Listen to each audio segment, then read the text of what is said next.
पिछली क्लास में हमने आप लोगों को बताया था SN1 रिएक्शन। S1 रिएक्शन मतलब क्या होता है? सब्स्टिट्यूशन न्यूक्लियोफिलिक यूनिमॉलिक्यूलर अभिक्रिया, unimolecular reaction, substitution nucleophilic unimolecular reaction. इस अभिक्रिया के बारे में हमने बताया था कि जब तृतीयक एल्किल हैलाइडों की अभिक्रिया कराई जाती है सोडियम हाइड्रॉक्साइड के साथ, तो वहां पर तृतीयक एल्कोहल और सोडियम क्लोराइड अर्थात सोडियम हैलाइड का निर्माण होता है और उस अभिक्रिया में वेग निर्धारित पद में भाग लेने वाले अभिकारी अणुओं की संख्या 1 होती है, इसलिए उसे हम एकाणुक अभिक्रिया कहते हैं और उसकी क्रिया विधि एकाणुक क्रिया विधि कहलाती है। हमने SN1 रिएक्शन के बारे में चर्चा कर दी थी आप लोगों से, बहुत अच्छी तरीके से हमने कल बता दिया था। पिछली क्लास में ना समझ में आया होगा तो फिर से एक बार देख लीजिएगा। और फिर आज हम बताएंगे आप लोगों को कौन सा SN2, कौन सा SN2। इसका मतलब क्या हुआ? Substitution nucleophilic bimolecular reaction, substitution nucleophilic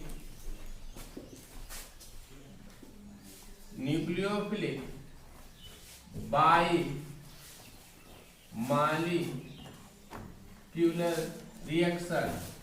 मतलब क्या होता है? इसे द्विअणुक प्रतिस्थापन नाभिक स्नेही प्रतिस्थापन अभिक्रिया। द्विअणुक नाभिक स्नेही प्रतिस्थापन अभिक्रिया किसे कहते हैं? ऐसे नाभिक स्नेही प्रतिस्थापन अभिक्रिया, ऐसे नाभिक स्नेही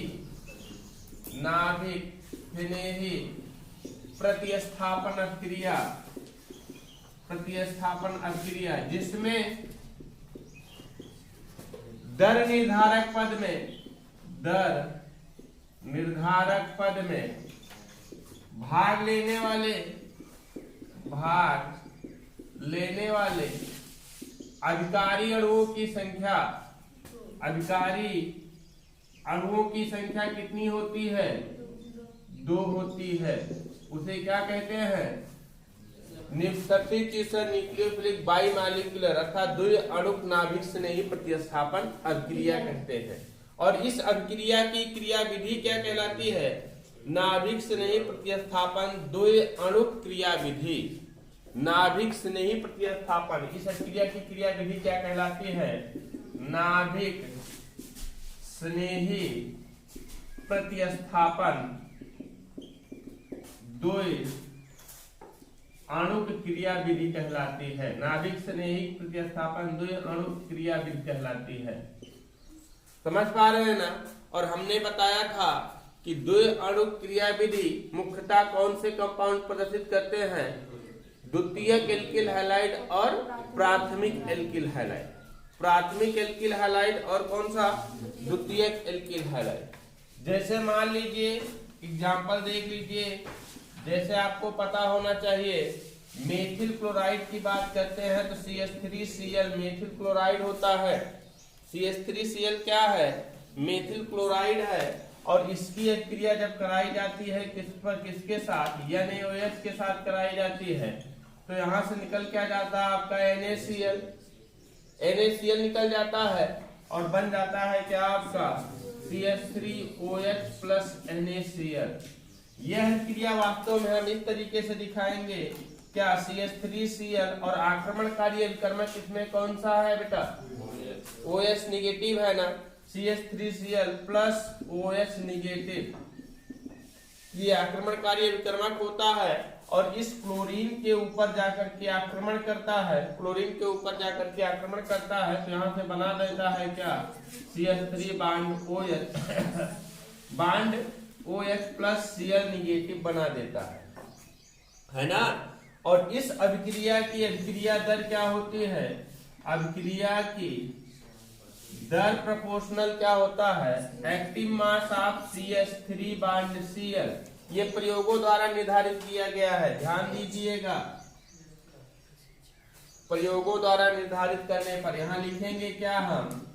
प्रयोगों द्वारा निर्धारित करने पर क्या होता है, अभिक्रिया की दर प्रोपोर्शनल, इसमें भाग लेने वाले अधिकारी अणुओं की संख्या कितनी है, 2 है ना, भाग लेने वाले अधिकारी अणुओं की संख्या 2 है, इसलिए अभिक्रिया की दर प्रोपोर्शनल क्या हो जाएगा आपका, active mass of CH3 bond Cl into active mass of OH negative, है ना।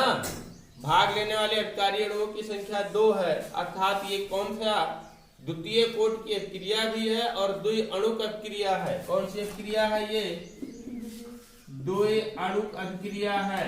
कौन सी अभिक्रिया है, द्वि अणुक अभिक्रिया है, और द्वि अणुक अभिक्रिया है वो भी कौन सी, प्रतिस्थापन अभिक्रिया है। और किसके द्वारा प्रतिस्थापन हो रहा है, न्यूक्लियोफिलिक के द्वारा प्रतिस्थापन हो रहा है, इसलिए इसको बोलेंगे नाभिक स्नेही द्वि अणुक प्रतिस्थापन अभिक्रिया। अभी इसकी क्रिया विधि नहीं है, अभी तक सिर्फ इतना बताया गया आप लोगों को। SN2 में SN2 को क्या बोला जाता है, substitution nucleophilic bimolecular reaction. Substitution nucleophilic bimolecular reaction मतलब कि ऐसी अभिक्रिया जिसके दर निर्धारक पद में, अर्थात जिस स्टेप से किसी भी रासायनिक अभिक्रिया के वेग का निर्धारण किया जाता है, दर निर्धारक पद में अर्थात वेग निर्धारित करने वाले पद में भाग लेने वाले अधिकारी अणुओं की संख्या कितनी होती है, 2 होती है। भाग लेने वाले अधिकारी अणुओं की संख्या 2 होती है। कितनी होती है, 2 होती है, इसलिए इसको क्या बोला जाता है, SN2 रिएक्शन बोला जाता है, अर्थात सब्स्टिट्यूशन न्यूक्लियोफिलिक बाइमॉलिक्यूलर रिएक्शन बोलते हैं। सब्स्टिट्यूशन न्यूक्लियोफिलिक बाइमॉलिक्यूलर रिएक्शन बोलते हैं, और इसकी क्रिया विधि नाभिक स्नेही प्रतिस्थापन द्वि अणु क्रिया विधि कहलाती है। एग्जाम्पल हमने लिया, जैसे मेथिल क्लोराइड पर सोडियम हाइड्रोक्साइड की अभिक्रिया कराने पर मेथिल अल्कोहल और सोडियम क्लोराइड की प्राप्ति होती है। अगर इसकी दर निर्धारक पद वाली सिर्फ अभिक्रिया लेते हैं तो दर निर्धारक पद वाली अभिक्रिया में क्या होता है, मेथिल क्लोराइड पर न्यूक्लियोफिलिक हाइड्रोक्साइड समूह के द्वारा आक्रमण किया जाता है क्लोरीन प्रमाण पर। क्लोरीन प्रमाण पर आक्रमण किया जाता है तो क्लोरीन को यहाँ से हटा दिया जाता है और उसके स्थान पर लग जाता है क्या, आपका OH लग जाता है, अर्थात बन जाता है मेथिल अल्कोहल और Cl निगेटिव अलग हो जाता है। प्रयोगों द्वारा निर्धारित किया गया है, प्रयोगों द्वारा ही निर्धारित किया जा सकता है, ये निकाला जा सकता है, प्रयोगों द्वारा निर्धारित किया जा रहा है, किया गया है कि अभिक्रिया की दर प्रोपोर्शनल क्या होता है, active mass of CH3 Cl, मतलब कि दर निर्धारित पद में भाग लेने वाले अभिकारी अणुओं की संख्या 2 है। एक कौन सा है आपका मेथिल क्लोराइड और एक कौन सा आपका हाइड्रोक्सी समूह, अर्थात active mass of CH3 bond Cl और active mass of OH negative, अर्थात ये द्वि अणुक अभिक्रिया है। द्वि अणुक अभिक्रिया होने के कारण इसे बोलेंगे क्या हम, SN2 रिएक्शन। भाग लेने वाले अभिकारी अणुओं की संख्या 2 है, इसलिए द्वि अणुक अभिक्रिया है, इसलिए इसको बोलेंगे SN2 रिएक्शन। और इसकी अभिक्रिया की क्रिया विधि SN2 क्रिया विधि कहलाएगी। क्या कहलाएगी, SN2 क्रिया विधि कहलाएगी। अभी आगे इसकी हम मैकेनिज्म बताते हैं, क्रिया विधि बताते हैं। सबसे पहले इतना तो नोट कर लीजिए, लिखिए SN2 substitution nucleophilic bimolecular reaction, substitution nucleophilic bimolecular reaction. लिखिए SN2, लिखिए SN2 से अभिप्राय है, SN2 से अभिप्राय है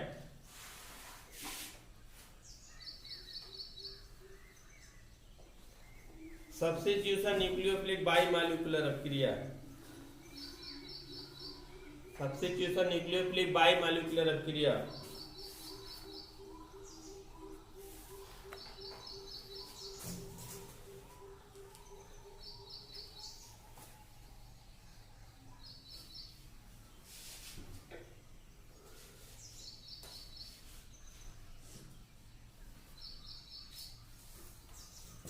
लिखे नाभिक स्नेही प्रतिस्थापन अभिक्रिया, नाभिक स्नेही प्रतिस्थापन अभिक्रिया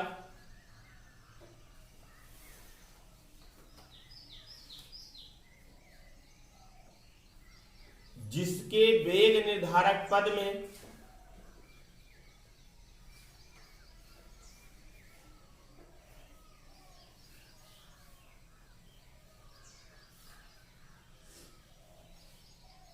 वेग निर्धारक पद में भाग लेने वाले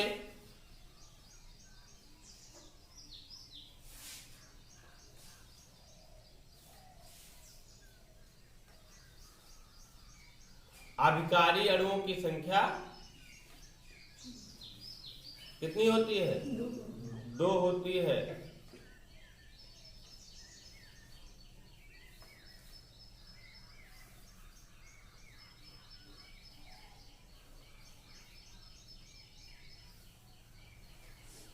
SN2 अपक्रिया कहलाती है।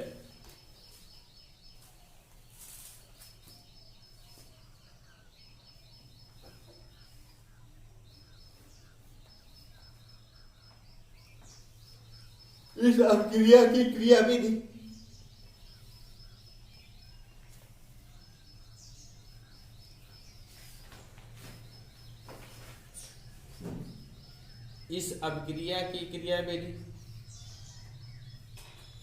SN2 क्रियाविधि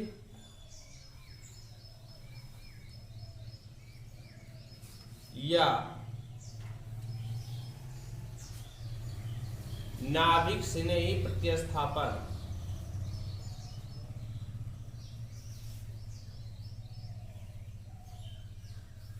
द्विअणु क्रियाविधि कहलाती है।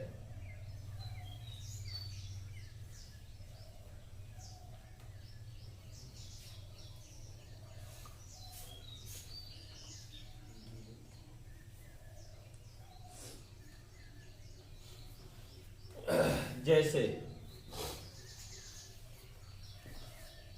मेथिल क्लोराइड पर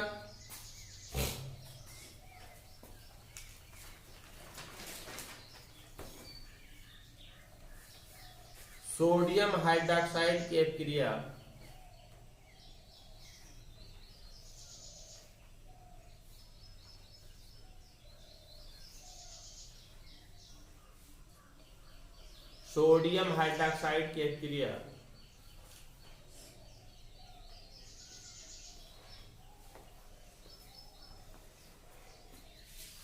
निम्न प्रकार से होती है।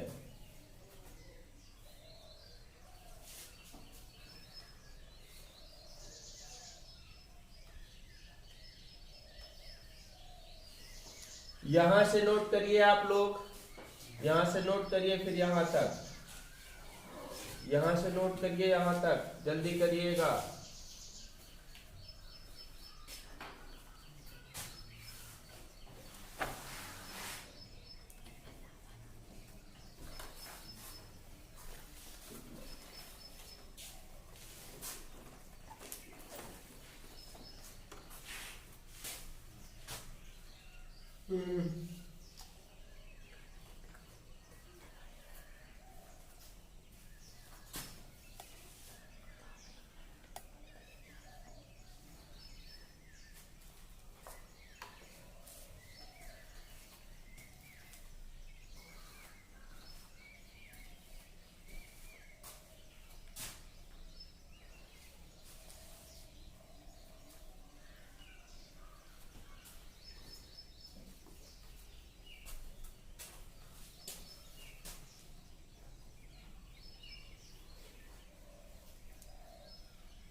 नोट किए?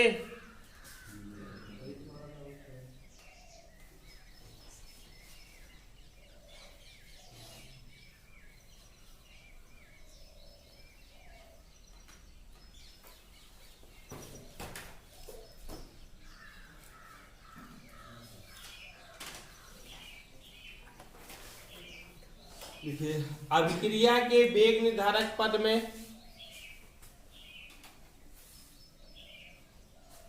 अभिक्रिया के वेग निर्धारक पद में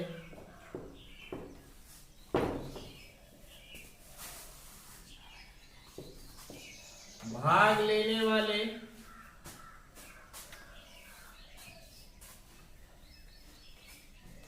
अभिकारी अणुओं की संख्या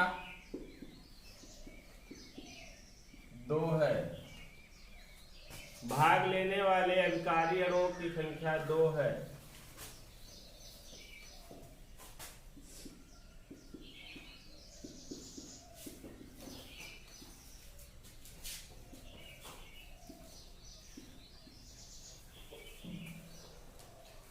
अतः द्वि अणु का क्रिया है।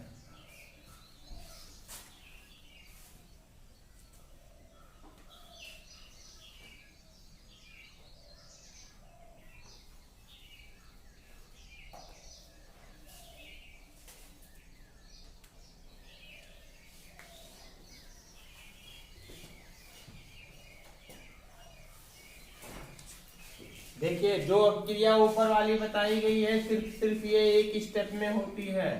लिखेंगे क्या यहाँ पर हम, उपरोक्त अभिक्रिया एक पद में होती है।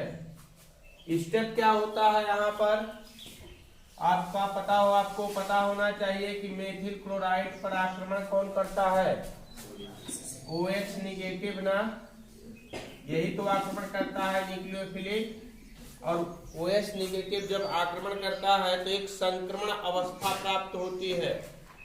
संक्रमण अवस्था कैसे निकलता है, देखिए यहाँ पर इस कार्बन के साथ में OH भी जुड़ जाता है और इसी कार्बन के साथ में Cl भी जुड़ा होता है, लेकिन वीक बंध के द्वारा। किस तरीके से, देखिए OH जुड़ेगा कार्बन के साथ में और Cl भी इसके साथ में वीक बंध बना देता है। समझ पा रहे हैं ना, इसे बोला जाता है संक्रमण अवस्था। इस पर आंशिक ऋणावेश और इस पर आंशिक धनावेश आ जाता है। दोनों पर आंशिक ऋणावेश होता है जी, दोनों पर आंशिक ऋणावेश हो जाता है ना।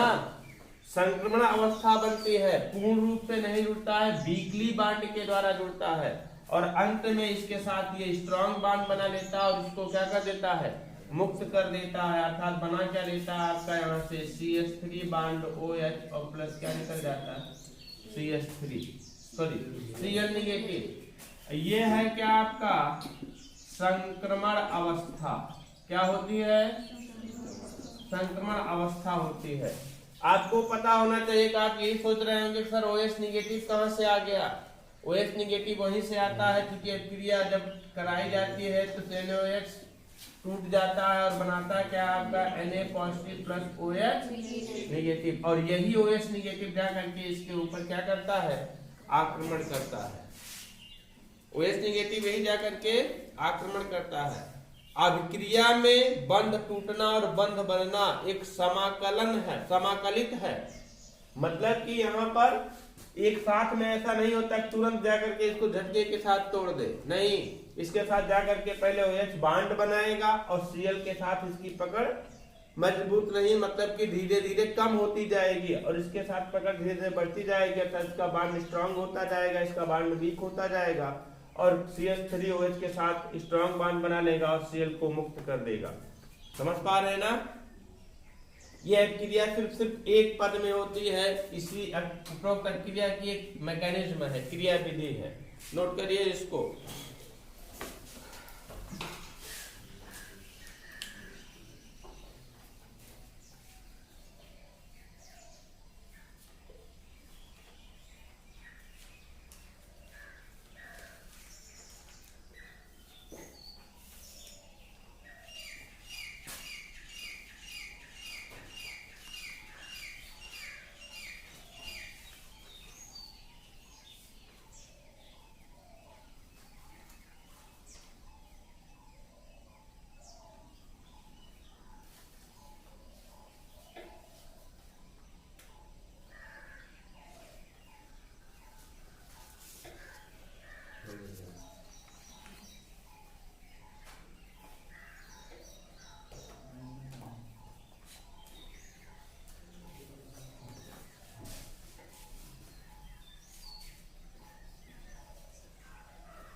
नोट किए।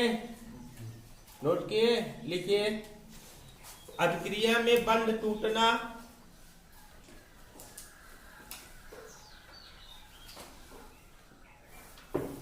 और बंध बनना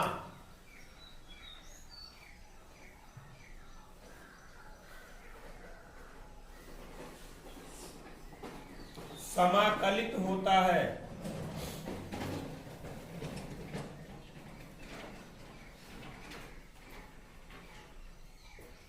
जो कि SN2 अभिक्रिया का मुख्य लक्षण है।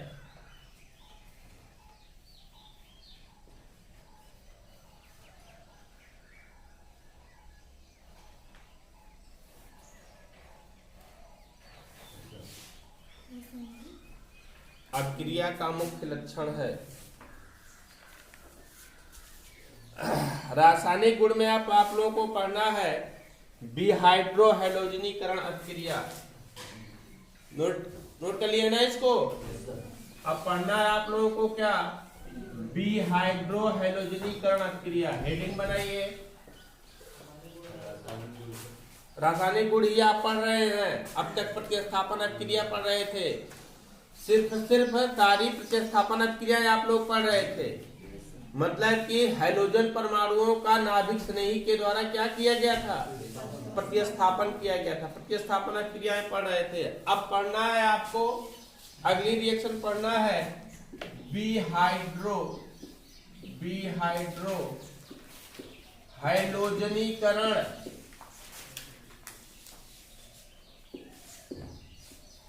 बिहाइड्रो हैलोजनीकरण अभिक्रिया। बिहाइड्रो हैलोजनीकरण अभिक्रिया नाम से स्पष्ट है। बी मतलब होता है क्या, बाहर निकलना। हाइड्रो मतलब क्या होता है, जल, H2O और हैलोजन के अणुओं के साथ में हाइड्रो हैलोजनीकरण होता है। देखिए, मान लीजिए कोई भी आपका एल्किल हैलाइड है, जैसे RCH2CHX, ये एल्किल हैलाइड है। ये एल्किल हैलाइड की अभिक्रिया किसके साथ करा देते हैं हम, KOH के साथ करा देते हैं। जब KOH के साथ करा देते हैं, किसकी उपस्थिति में, एथेनॉल की उपस्थिति में, C2H5OH की उपस्थिति में गर्म कर दिया जाता है। तो यहां से निकलता क्या है, KX निकलेगा। अब देखिए, अभी आप लोग दिमाग नहीं आ रहा है कि सर KX निकलेगा और OH जा करके इसके साथ जुड़ जाएगा। नहीं, प्रतिस्थापन नहीं होगा, प्रतिस्थापन नहीं होगा, बिहाइड्रो हैलोजनीकरण होगा। मतलब कि यहाँ से KX निकलेगा और यहाँ से OH और यहाँ से एक हाइड्रोजन निकल जाएगा, और एक हाइड्रोजन निकल जाएगा तो बन जाएगा क्या आपका H2O। पता होना चाहिए आपको, एक कार्बन की वैलेंसी यहाँ खाली हो गई, एक कार्बन की वैलेंसी यहाँ खाली हो गई, इसलिए दोनों कार्बन परमाणु के बीच में क्या आ जाएगा, डबल बॉन्ड आ जाएगा। क्या आ जाएगा, डबल बॉन्ड आ जाएगा। दोनों कार्बन परमाणुओं के बीच में क्या हो जाएगा, आपका डबल बॉन्ड हो जाएगा। अभी भी ना समझ में आया वो क्रिया तो थोड़ा सा विस्तार करके हम बताते हैं आप लोगों को। देखिए किस तरीके से R bond CH2 bond CH2 bond X, अब समझ में आएगा। अभी देखिए यहाँ से क्या कराते हैं, KOH के साथ अभिक्रिया कराते हैं, इथेनॉल की उपस्थिति में गर्म कर दिया जाता है। तो यहाँ से निकल क्या जाता है, आपका KX निकल जाएगा, और यहाँ से एक हाइड्रोजन निकलेगा और OH के साथ बना लेगा क्या, H2O। एक वैलेंसी यहाँ कार्बन की खाली ना, और एक हाइड्रोजन निकलने से एक वैलेंसी यहाँ कार्बन की खाली, इसलिए दोनों कार्बन परमाणुओं के बीच में क्या आ जाएगा, डबल बॉन्ड आ जाएगा। अर्थात बनेगा क्या आपका R bond CH double bond CH2 plus KX plus क्या H2O। एग्जाम्पल देख लीजिए, एग्जाम्पल देख लीजिए, जैसे है आपका क्या CH3 bond CH2 bond Cl, ये क्या है, इसका नाम क्या है आपका एथिल क्लोराइड। क्या है, एथिल क्लोराइड है। इसकी क्रिया KOH के साथ करा देते हैं, एल्कोहलीय KOH मतलब यहाँ पर एथेनॉल लगता है और इसको गर्म कर देते हैं, यहाँ से निकल जाता है आपका क्या KCl, और यहाँ से हाइड्रोजन और OH बना लेता है क्या H2O, और इसके बीच में CH2 बचा ना, यहाँ पर मतलब डबल बॉन्ड आ जाएगा, CH2 double bond CH2 plus KCl plus H2O। ये क्या है आपका एथिलीन की प्राप्ति होती है। किसकी प्राप्ति होती है? एथिलीन की प्राप्ति होती है। समझ पा रहे हैं ना? लेकिन ध्यान दीजिएगा यहीं पर एक रूल लागू होता है। रूल क्या लागू होता है? अच्छा, यह एक प्रकार की विलोपन अभिक्रिया है। विलोपन का मतलब क्या होता है? यहाँ से जल के अणुओं का विलुप्त होता है और दो कार्बन परमाणु के बीच में क्या आ जाते हैं? डबल बॉन्ड आ जाते हैं। दो प्रकार देखिए, द्वितीयक एल्किल हैलाइड का जब हम विहाइड्रोहैलोजनीकरण कराते हैं, विहाइड्रोहैलोजनीकरण की कराने की प्रक्रिया में निम्न प्रकार से उसका विहाइड्रोहैलोजनीकरण हो सकता है। कैसे हो सकता है? पहली बात तो जानिए आप, द्वितीयक एल्किल हैलाइड कहते किसे हैं? देखिए, द्वितीयक एल्किल हैलाइड, द्वितीयक एल्किल हैलाइड में, द्वितीयक एल्किल हैलाइड में कैसे होता है आपको पता होना चाहिए। द्वितीयक एल्किल हैलाइड आपका यही होगा ना, CH3 बॉन्ड CH बॉन्ड क्या हो जाएगा आपका CH3 ना, या इसको इस तरीके से लिखो, द्वितीयक एल्किल हैलाइड की बात कर रहे हैं तो CH3 bond CH2 bond CH bond CH3 bond Br। देखिए, क्या ये द्वितीयक एल्किल हैलाइड है? क्यों द्वितीयक एल्किल हैलाइड है? क्योंकि यहाँ पर जिस कार्बन परमाणु के साथ में ब्रोमीन जुड़ा हुआ है, उस कार्बन परमाणु के साथ में दो अन्य कार्बन परमाणु जुड़े हुए हैं, है कि नहीं है? जिस कार्बन परमाणु के साथ ब्रोमीन जुड़ा हुआ है, उस कार्बन परमाणु के साथ दो अन्य कार्बन परमाणु जुड़े हुए हैं, इसको क्या बोलेंगे हम? द्वितीयक एल्किल हैलाइड। या डायरेक्टली बोलते क्या है हम? डायरेक्टली कहते क्या है कि जिस कार्बन परमाणु से हाइड्रोजन परमाणु अर्थात ब्रोमीन जुड़ा हुआ है, वो द्वितीयक कार्बन परमाणु है। और द्वितीयक कार्बन परमाणु कहते भी उसी को है जिससे दो अन्य कार्बन परमाणु जुड़े होते हैं। सेकेंडरी एल्किल हैलाइड, द्वितीयक एल्किल हैलाइड है ये। नाम तो इसका अलग होगा, लेकिन सीरीज किसका, श्रेणी किसका होगा? द्वितीयक एल्किल हैलाइड का होगा। नाम इसका क्या होगा आपका? 2-ब्रोमोब्यूटेन। नाम तो होगा इसका क्या? 2-ब्रोमोब्यूटेन। अब इसका एल्किल, इसका विहाइड्रोहैलोजनीकरण कराते हैं KOH के द्वारा एल्कोहलीय CH5OH की उपस्थिति में। तो यहाँ से क्या निकल जाता है बेटा? यहाँ से K निकल जाएगा, Br निकल जाएगा। ये तो सही है, K Br निकल गया। लेकिन ध्यान दीजिए, हाइड्रोजन परमाणु यहाँ से भी निकल सकता है, यहाँ से भी निकल सकता है। समझिए हमारी बात को। KBr तो निकल जाएगा, KBr तो निकल जाएगा बेटा, KBr तो निकल जाएगा। लेकिन फिर देखिए, यहाँ से हाइड्रोजन परमाणु यहाँ से निकल कर KOH के साथ H2O बना ले, जिससे इस कार्बन और इस कार्बन परमाणु के बीच में डबल बॉन्ड आ जाए। यदि यहाँ से हाइड्रोजन परमाणु निकल जाए और OH के साथ H2O बना ले, तो इस कार्बन परमाणु इस कार्बन परमाणु के बीच में डबल बॉन्ड आ जाए, तो होगा तो एक ही होगा। तो कौन सा होगा? तो यहाँ पर एक नियम लागू होता है, एक नियम लागू होता है जिसे सत्त-जैफ का नियम कहते हैं। सत्त-जैफ का नियम कहा जाता है। सत्त-जैफ के नियम में क्या होता है? बताया गया है कि विहाइड्रोहैलोजनीकरण की प्रक्रिया में हाइड्रोजन परमाणुओं का विलोपन उस कार्बन परमाणु के साथ होता है, उस निकटवर्ती कार्बन परमाणु के साथ होता है। निकटवर्ती का मतलब अब यहां से नहीं, इसके निकटवर्ती कार्बन परमाणु, उस निकटवर्ती कार्बन परमाणु, इसके निकटवर्ती कार्बन परमाणु यही तो है। तो विहाइड्रोहैलोजनीकरण की प्रक्रिया में हाइड्रोजन परमाणुओं का विलोपन उस निकटवर्ती कार्बन परमाणु के साथ से होता है जिससे पहले से ही हाइड्रोजन परमाणु की संख्या न्यूनतम होती है। इसे सत्त-जैफ का नियम कहते हैं। मतलब इस पर 2 हाइड्रोजन परमाणु, इस पर 3 हाइड्रोजन परमाणु, तो सत्त-जैफ के नियमानुसार किससे हाइड्रोजन निकलेगा? इससे निकलेगा, और इससे निकलेगा, तब इस दोनों कार्बन परमाणु के बीच में डबल बॉन्ड आ जाएगा। अर्थात बनेगा क्या आपका CH3 bond CH double bond CH bond CH3 और प्लस क्या निकल जाएगा आपका KBr और प्लस क्या H2O। ये है किसका नियम? बोलो, सेट-जैफ का नियम। किसका? सेट-जैफ के नियमानुसार होता है, सेट-जैफ के नियम से होता है। ये समझ गए ना? समझ गए कि नहीं? इसको सेट-जैफ का नियम समझ गए ना? लेकिन ध्यान दीजिएगा ये किसके साथ में होगा? सिर्फ द्वितीयक एल्किल हैलाइड के साथ में होगा। सेट-जैफ का नियम एक बार फिर देख लीजिए, सेट-जैफ का नियम एक बार फिर देख लीजिए कि द्वितीयक एल्किल हैलाइडों का डिहाइड्रोहैलोजीकरण की कराने की प्रक्रिया में हाइड्रोजन परमाणु का विलोपन उस निकटवर्ती कार्बन परमाणु के साथ होता है, उस निकटवर्ती कार्बन परमाणु से होता है जिस पर पहले से हाइड्रोजन परमाणु की संख्या क्या होती है? न्यूनतम होती है। यहाँ से हाइड्रोजन निकलना है या यहाँ से निकलना है तो यहाँ से निकलेगा, क्योंकि इस पर हाइड्रोजन परमाणु की संख्या सिर्फ 2 है तो निकल जाएगा आपका H2O, यहाँ से निकल जाएगा और इन दोनों के बीच में डबल बॉन्ड आ जाएगा। इसी को क्या कहते हैं? सेट-जैफ का नियम। लिखिए डिहाइड्रोहैलोजीकरण क्रिया, लिखिए देखिए एल्किल हैलाइडों को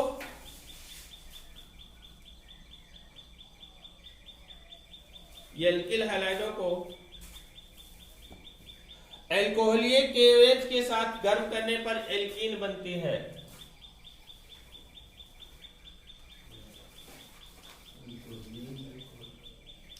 एल्कोहलीय KOH के साथ एल्कीन बनती है।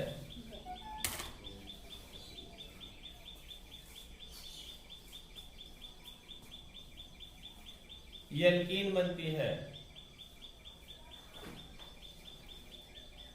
यह विलोपन अपक्रिया डिहाइड्रोहैलोजनीकरण कहलाती है।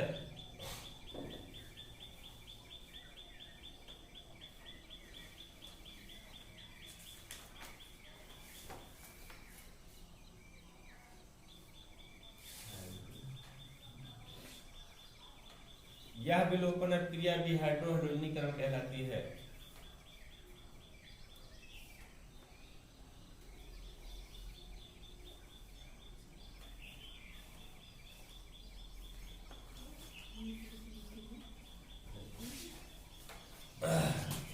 इसको नोट करिए दोनों रिएक्शन जैसे करके, जल्दी से दोनों रिएक्शन नोट करिए, ऊपर वाली दोनों रिएक्शन।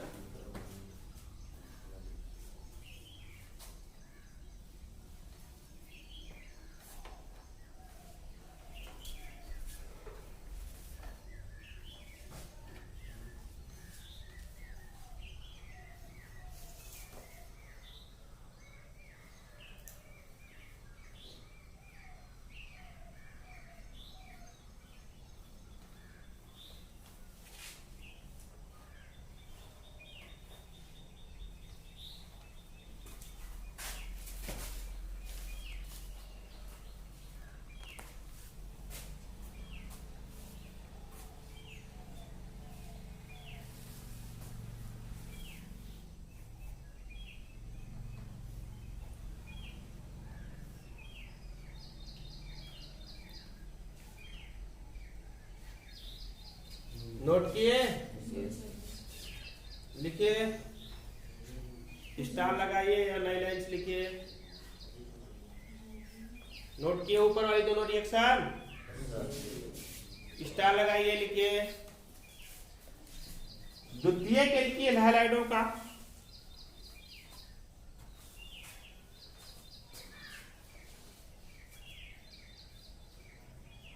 डिहाइड्रोहैलोजनीकरण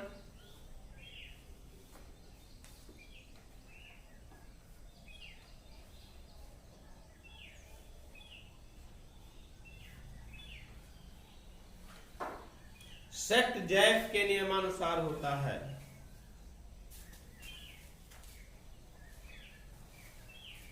सेट-जैफ के नियमानुसार होता है।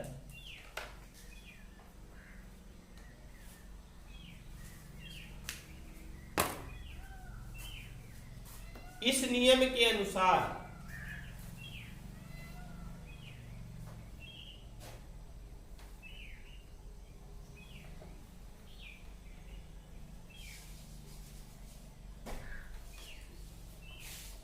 लिखिए इन्वर्ट कामा में लिखिए डिहाइड्रोहैलोजनीकरण की क्रिया में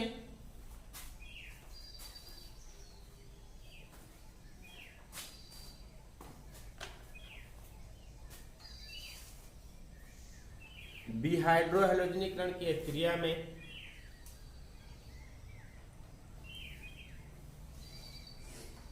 हाइड्रोजन के साथ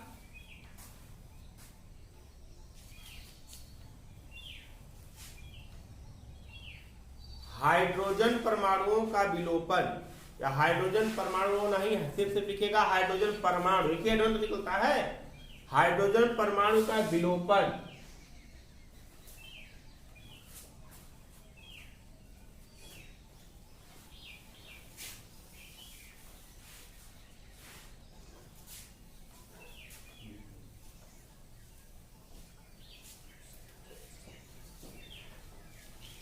विलोपन क्या लिखे हाइड्रोजन परमाणु का विलोपन उस निकटवर्ती कार्बन परमाणु के साथ होता है,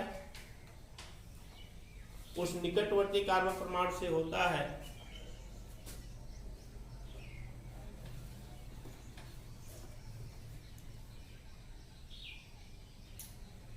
जिस पर पहले से ही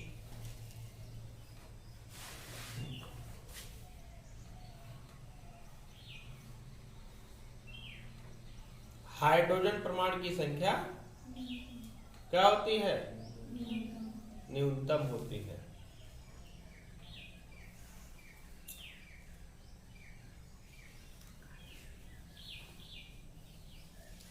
जिस पर पहले से ही हाइड्रोजन परमाणु की संख्या न्यूनतम होती है। नोट कामा बंद करिए और ये रिएक्शन लिख लीजिए। इसका नाम क्या होगा, बोलो,